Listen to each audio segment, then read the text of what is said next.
Hello and welcome to Pompey Talk in partnership with Giant Leap, and this week Jaffa Cakes, more on that later, Jordan. I'm joined in the studio by my sports desk colleague Jordan Cross. I'm Jeff Marshman. We're going to talk about McVitie's. Well, we are going to talk about McVitie's, but first of all, your phone's going off. Is everything okay there? Don't do that to me. I've come in today to do Pompey Talk despite the fact my wife is about to give birth or close to going into labour. The first signs are there. I'll spare you the gory details about mucus, so you plugs. Could leave at any point, basically. Yeah, that phone goes off. Right. I'm off. Well, congratulations. So, yeah, stop talking about McVitie's and get on with Pompey Talk. Okay, well, Wycombe are in town, aren't they? It's FA Cup weekend. Your thoughts going into this one?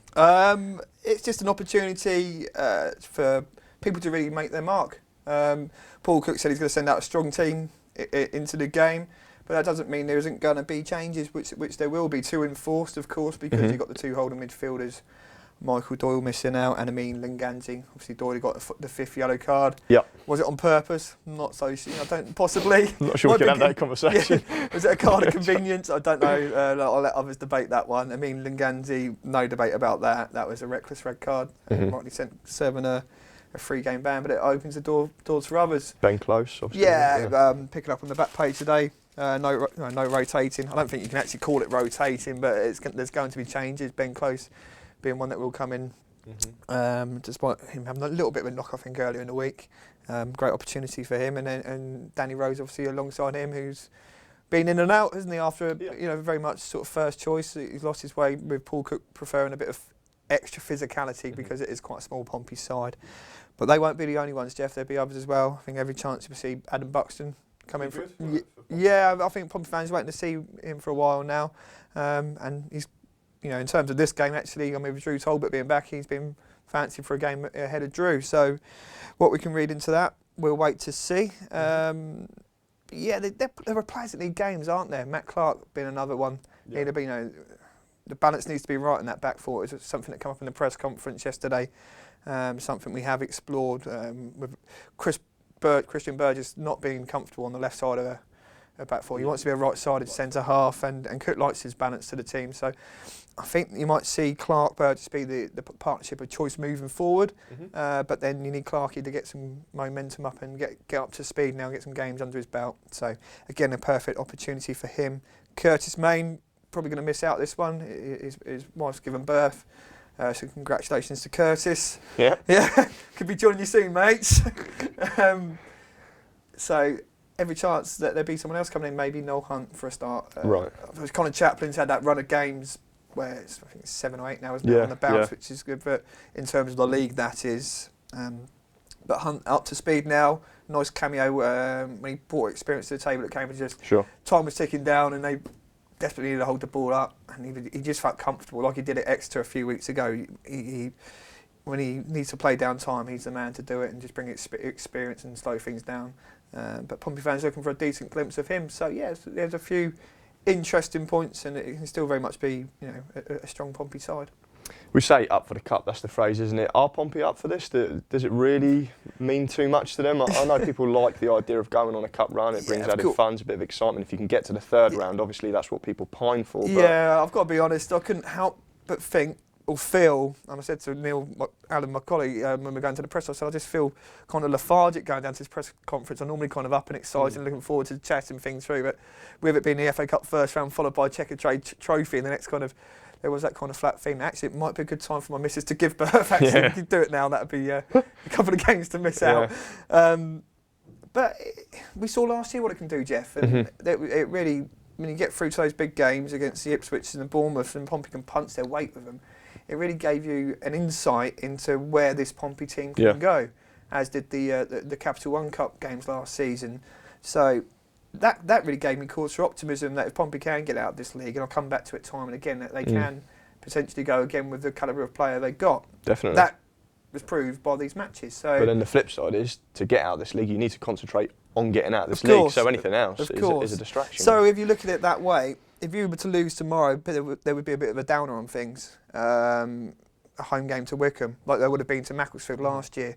However, if you get through to the third round, get a big team, put in a brave performance, you go out at that stage, but with applause and impetus through. So it can have a knock-on effect in the season. You don't want to be going probably too far because, as you say, you want to be concentrating. You don't want to end up in the FA Cup final. But what you really want is a graceful exit, Mm. which doesn't really knock the mood from what is a serious business of league fixtures. If you were to lose to a Macclesfield or Wycombe on home soil, that would be the case. So, yeah, just a brave exit in the third round would be great, thanks. Right, I'm going to push you for predictions a little bit later on, but what we have been doing on our Facebook page, which is Portsmouth Sport, the news, is just looking to fans, basically open up to fans. And I did this on the last Pompey Talk, to have questions in and we sort of debate them. The good news is there's been some serious, some silly. Which would you like first? We'll leave the silly ones to last. Go on. Right, okay, well, are they all silly? Are they from your mates? There's a semi-serious one here from Michael Taylor. Thanks for messaging in, Michael. It says, where do you think Kyle Bennett features in getting Pompey out of League Two? For me, he's a match winner at that level. Your thoughts, Jordan? Yep, he's a match winner. I think he's hard done by an element of fans with the flack that he gets. I can see why to a degree, because flair players have got that stick at Pompey in the past because they're mercurial is the word that people like to use, isn't it? Kind of maverick, and they're not always affecting the game. And sometimes it can look like they're not grafting as well. Yeah. But Kyle Bennett, no doubt in his quality. I think it's kind of good the way he's come back into it in recent games, having been taken out and to, maybe to some extent given a kick up the backside by Paul Cook for being, dropping the level in his performances. But he's been back to his best. Interesting that Cook's kind of gone with a settled formula in those three attacking players behind, and indeed Connor Chaplin for recent games. I think that's a very deliberate ploy that, with the tinkering, he's kind of steered away from it, and Kyle Bennett's been the one favoured to Milan Lalkovic, so every chance Lalkovic to go get his chance to kind of stake his claim. But yeah, I wholeheartedly agree with Michael that he can be a match winner on his day, and he could have every part to play in this season. But good that he's got competition to make sure he doesn't let that level of performance drop. Keep the faith with Kyle on that one then. And the next question is, do you think Michael Smith, who obviously is quite a divisive figure to say with fans in general, some obviously think he's a player who can bring attributes to Pompey. Some have written him off fairly or unfairly. So do you think Michael Smith has a future at Pompey? Is one question. And then also in with that, this is from Sean Woodward, and should Noel Hunt start more, considering his sort of previous experience in a lone striker role? Right, okay, well, we'll take the first part of the question. Michael Smith, does he have a future? I think that's up for debate at the moment now. He was gone right down the pecking order. Yeah, well, Cook showed his faith in him. It's interesting actually because we were debating about how you need to show faith in your players really, instead of making them scapegoats at the press conference. In some way, Cook tried to do that with Smith, keep the faith with him, but his confidence ebbed so much. It was having such a detrimental effect on things. In the end, he had to step back. And then he came back in and scored a hat-trick at Yeovil, didn't he? Yeah. So he's got and then didn't start the next game. Yeah, so he has got it in his locker. But you have to say now that with Connor Chaplin starting and very much nailed down for that role, and the likes of Main and Hunt as well in behind him. Jamal Lowe coming in. Yeah, I think Jamal Lowe would be one for the future. I don't see him sort of getting ahead of too far up the pecking order yet. But it's looking tough for Michael. He's got the quality. I've seen him do it. I've seen him run Pompey ragged before for Wimbledon, and so you just hanker for that happening more often. But unfortunately, it hasn't.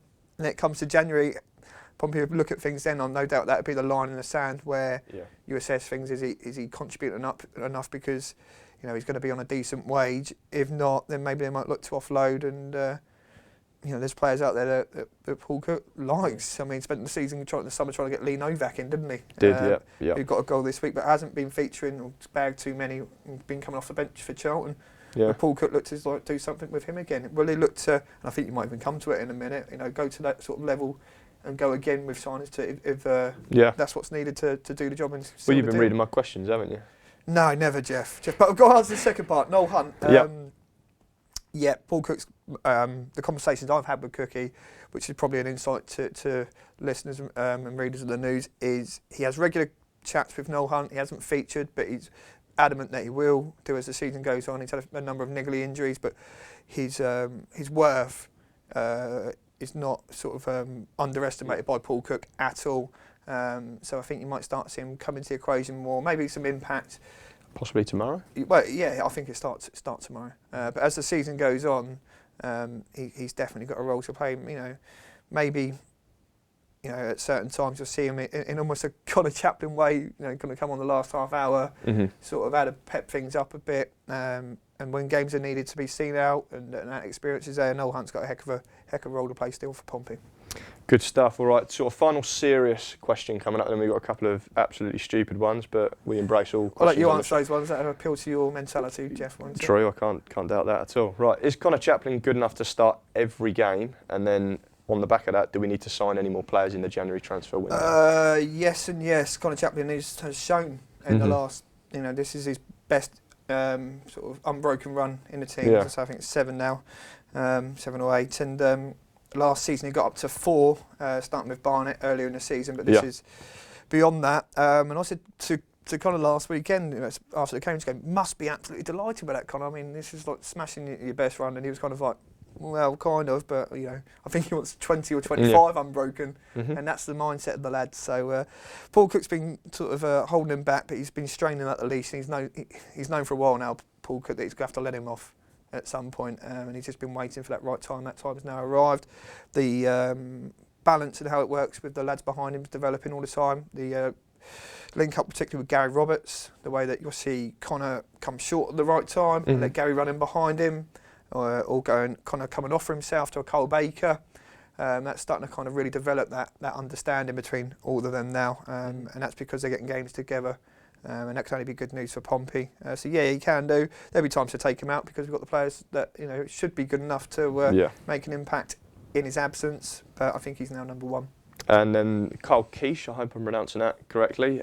His second question was, do we need to sign any more players in January in the transfer window? Yeah, as I was just referencing earlier there, Jeff, I think Pompey have got a good budget by League 2 standards.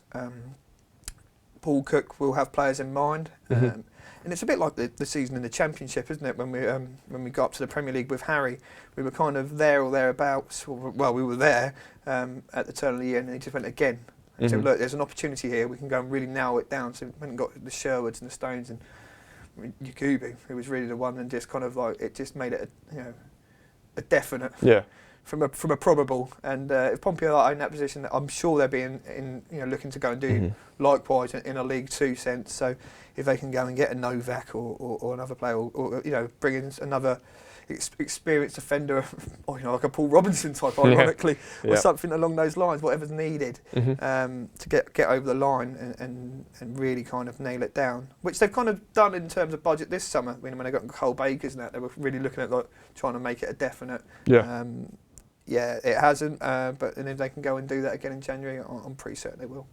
Right, time for some stupidity, which we always encourage on this show. Okay. Jake Townsend has answered the call. He said, if Kim Kardashian and Kanye West, they were both drowning. Pompey fans. I think they are Kanye. both. Yeah, Kim and Kanye. They're both drowning, and you could only save one. Which sandwich would you make?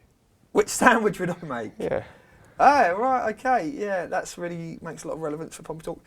But I would go for one with big buns. Jeez. All right, great banter. Yes. Cheese and pickle for me, actually. All right. Lunch on the You're line. a fan of Kim? Yeah, I think she's and her assets. She's got something to offer. Yeah. Yeah. A couple of things going for a girl. Well, anyway. people call for 2 up top at Pompey, don't they? Yeah, they do. They do. Yeah. Maybe that'd be what Kim could offer Paul Cook. Right. And then on that note, in terms of offerings, there's Jaffa cakes on the table, Jordan. No, not just any Jaffa cakes as we talked before. These are McVitie's. This is lurching into the surreal, Jeff. This is a big question which has been posed by our work experience lad, Jared Figgins, this week in the office. He has suggested to me that these are biscuits and not cakes. So I thought we'll bring them on and we'll get your opinion on that. I think they're cakes. I don't know where you stand on the biscuit cake in the title they would go for cakes. That's my offering on that. This is getting a bit weird. Can we get back to by football? virtue of the fact, I think if you left the Jaffa cake out, it would go hard, wouldn't it, like a cake would, whereas if you left the biscuit out, it would go soft. So that's my basis on that. Anyway, yes, back to football. I think we left it before the surreal with the idea that we'd try and predict Pompey's Come on, game Mrs. Go into labour quickly and end this horror. Phone's ringing. It's not ringing, you're fine. Okay. Predictions for tomorrow's game. Oh, Big Bayo could be back in town as well. We always like to see Yeah, Big we haven't Bayo. spoke about Wycombe. They are improving. They've got a heck of an injury list, which is clearing up. Just have one of these, actually. Yeah. See what you're doing there. Yeah. I'm not doing anything, I'm just going to eat a Jaffa cake. Akinfenwa will be on the bench probably. Gary Thompson and Hayes will be the preferred option up front. And Jaffa cakes are the way forward. Cakey day, thank you, with McVitie's. And prediction, I'll go for a Pompey victory, 1-0. Excuse me. I'm going to have to talk with my mouth full here, aren't I? Very unprofessional of me, but I'm going to go for a 1-1 draw. I think Noel Hunt might actually notch for Pompey. It'd be good to see what he can offer there. And then maybe Big Bayo comes on off the bench. What on earth is going on? Sends it to a replay. Right. Can you sign off now? Excuse me, yeah, on probably the most unprofessional Pompey talk in history in partnership with Giant Leap. God knows how much longer that partnership will continue after this. Thanks very much. Keep sending your questions into our Facebook page and we'll be back again with you next week to go over this game and look ahead to the Checker Trade Trophy game. Which hasn't gone into Labour.